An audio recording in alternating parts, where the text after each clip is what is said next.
Hi everyone and welcome back to Dev Portal, your go-to channel for mastering Java concept. In today's tutorial, we are going to explore thread pools and executor in Java, which will help us in managing multiple threads effectively. Instead of manually creating and managing those threads, what Java will do, it will provide an executor framework to us, which will simplify threads execution and improve the performance. So first, let's discuss what we are going to cover today under this tutorial.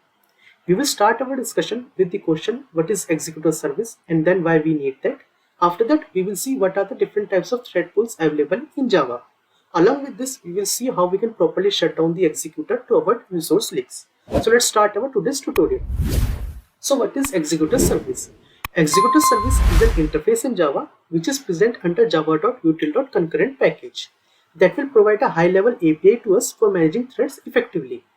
So now you might be wondering that why we need that executor service first. So as we know that creating and destroying threads repeatedly is an inefficient task. So what executor will do, it will allow us to reuse a fixed number of threads and it will reduce the overhead from us. And with the help of an executor, we can submit the task and manage their execution very easily. Along with this, it will help us in preventing the resource leaks by shutting down those threads properly. So now let's see a small example of that how we can use executor service in Java. This executor service I have used when I shown you how to create thread object in Java using three approaches. One using thread class, second using runnable interface, and third by using callable interface. If you didn't watch that video, I request to watch that video as well. Suggestion you can see on top right corner. So what I'm going to do, I will create a thread pool with 3 threads and after that I will submit 5 tasks to that executor. And only 3 tasks will get start immediately because we have only 3 available threads. So what will happen to the remaining 2 tasks? It will wait in the queue until one of the threads become available. And once the thread is available, it will pick that task and complete the execution. So let me write the code for it so that you can be able to understand. So first I will write executors. So I will write executor service and here I will give this a name, suppose executor. And after that I will write executors dot new fixed. Here I am going to use fixed thread pool. This is one of the example of thread pool. This I will discuss later in this video. And here I will mention 3. So what does this statement will do? It will create a thread pool with 3 threads. And after that what I will do? I will create one runnable task. So I will write runnable. R will be capital. So I will write runnable. And after that I will give a name. Suppose task equal to. And here I will use lambda expression to define my task. And inside my lambda expression, I will write just a sysout statement and I will mention the current thread name. And after that, I will append a string that is executing. So I will write thread dot current thread dot get name. And after that, I will append a string that is executing so that I know which thread is executing. And let me add semicolon. And now what I'm going to do, I will write one for loop which will run 5 times. So I will write for int I is equal to 0, I should be less than 5 and I plus plus, so that I can assign 5 tasks to my executor. So I will write executor dot submit method I will call and here I will provide my task. So 5 tasks will get assigned and 3 tasks we will be able to see that it started immediately, and for the 2 tasks we will be able to see it is executing by the threads which is already present in our pool. So let me write executor dot shutdown. This method I will explain later in this video. So let me start the execution first. So here as in the console, as you can see, it is printing thread 2 is executing, then thread 3 is executing, and then thread 1 is executing. So 3 tasks execution got started immediately, and after that it is printing thread 2 and thread 3 are executing. So thread 2 and thread 3 become available after completing the task and they have picked the task which is waiting in the queue. So this is how we can use executor service.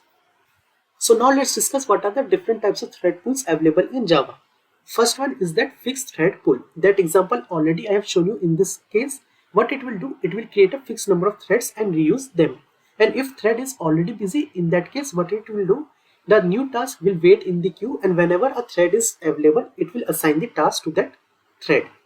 As we already shown in this example, as we have 5 tasks which is present in the executor, 3 tasks got started immediately and 2 tasks are waiting in the queue. For that, it is not creating the new thread.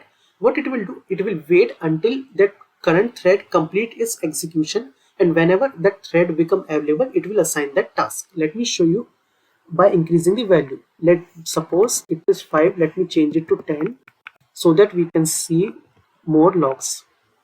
So let me maximize this, and here as you can see it is printing thread 1, thread 2, thread 3 is executing. After that it is printing thread 2, then thread 1 is executing, then 2, 2, 2, 1, 2. Let me change the value from 10 to 20. Let me save and execute this code again, and let me maximize this console. So here you can see 1, 2, 3 is executing because 3 threads are available. So 3 tasks will get start immediately, which means 3 threads are running concurrently. After that, all other 17 tasks are waiting in the queue, and whenever any one of the thread is available, it will assign that task to that thread. So you can see it here, 1 is executing, then 3, 1, 3, again 1, 3, 1, 3, 1, 3, and below you can see 2 is executing, then 1, 2, 3.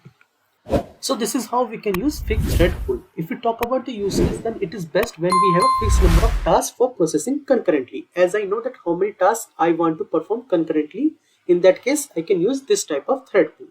Another thread pool is CachedThreadPool. Let me show you how we can use that as well. So for that, what we need to do, in place of new FixedThreadPool, I need to mention new CachedThreadPool. And what it will do, it will create a new thread as needed, and when any thread is become idle, it will use that thread. So in our case, what going to happen, as we have total 20 tasks, so it will either it will create 20 threads, or what it can do, suppose it has created 10 threads, and 10 threads, any one of the thread got completed its execution. So for the 11th task, what it will do, as the thread is idle, it will assign that task to that ideal thread. Let me show you. So I have used new CachedThreadPool.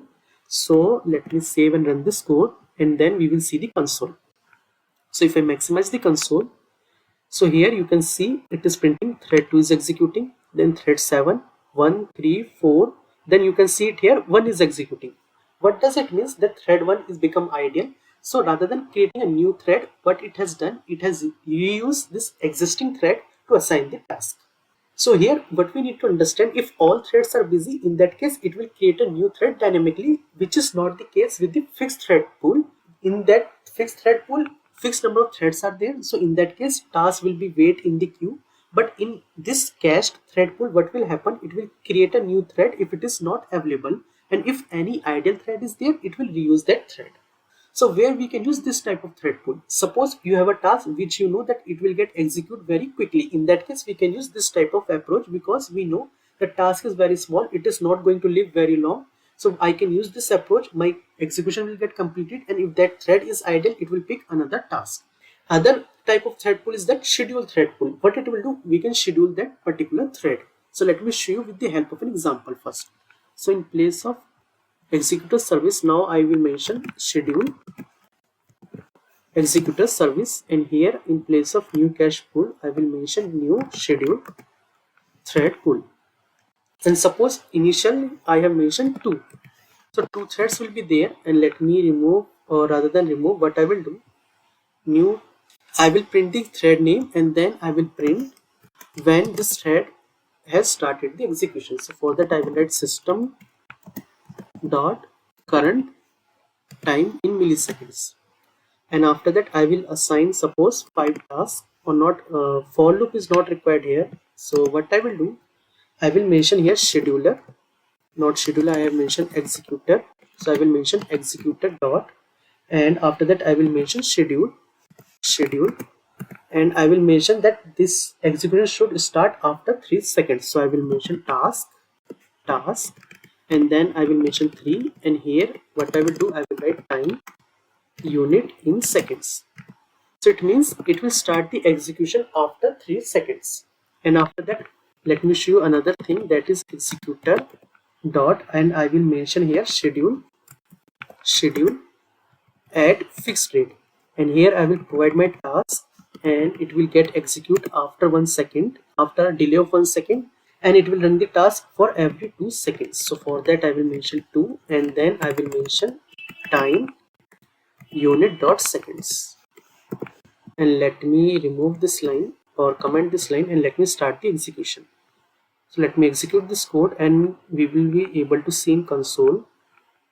You can see it here, thread 1 is executing, then thread 2 is executing, and then you can see a delay of 1 second, and after that every 2 seconds it will execute that task.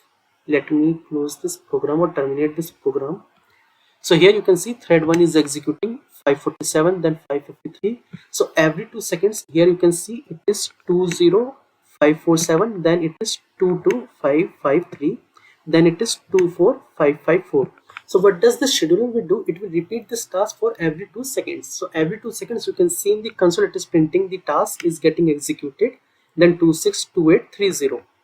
So this is one of the example of scheduled thread pool. So where we can use this approach. So this approach is best suited where we need that periodic task to be happen. Suppose like a auto saving feature you want to enable, in that case you can use this approach, or monitoring or background cleanup tasks. So where we know that after fraction of time we need to execute this task, at that time we can use this approach. So now let's see that how we can properly shut down the executors. But before that, let me tell you that what will happen if you don't do this activity. In that case, what will happen? My application may never terminate, and as a worker thread, it will keep on running in my application. But it will create that this is not the good approach, as I am not utilizing my resources, it is getting wasted, and resource leak is also present here. So for that, to shut down the executor, there are 3 methods. One is shutdown, another one is shutdown now, and another one is await termination. I will tell you all 3 approaches with the example. What shutdown will do, as I have mentioned at line number 20, what it will do, it will allow ongoing tasks to get finished. If any task is getting executed, it will allow that task to get finished, but it will not accept any new task. As in our case, what we have mentioned is that initially that we have 5 tasks. So those 5 tasks it has picked, but if you going to assign when this executed or shutdown executed, after that if you are assigning any other task, it will not accept that task. So this is the example, or you can say use case of shutdown. What shutdown now will do, it will stop all threads immediately.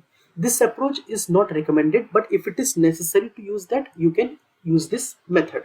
And the another one is await termination. What it will do, here we need to mention the timeout so that it can wait for the particular timeout termination of the threads. Let me show you that how we can use these approaches, or you can say these methods. So first what I'm going to do, let me undo this code, or rather than undo, let me remove the scheduler executor service, and here as well I will mention new fixed thread pool, and the initial capacity is suppose 3. So my executor got created. Now what I can do, let me print this task is fine, and inside this task let me do one more thing. Suppose try catch block I am adding, and what I will do, I will stop the execution for 2 seconds. So I will write thread.sleep, and it will sleep for 2 seconds, and here I will add sysout statement under catch block. So I will add sysout statement, and I will mention inside catch block for my running task. And let me remove this code, and let me remove unnecessary imports as well. And now what I will do, I will write for loop that will execute 5 times, and I should be less than 5, and I plus plus, and inside this I will provide my task to the executor. So I will write executor dot submit, and I will submit my task. So that's it. After that I have called shutdown. But suppose my shutdown is not happened, in that case what I'm going to do, I will write one try catch block first. So I will write try catch block, and let me catch the exception as well. First catch exception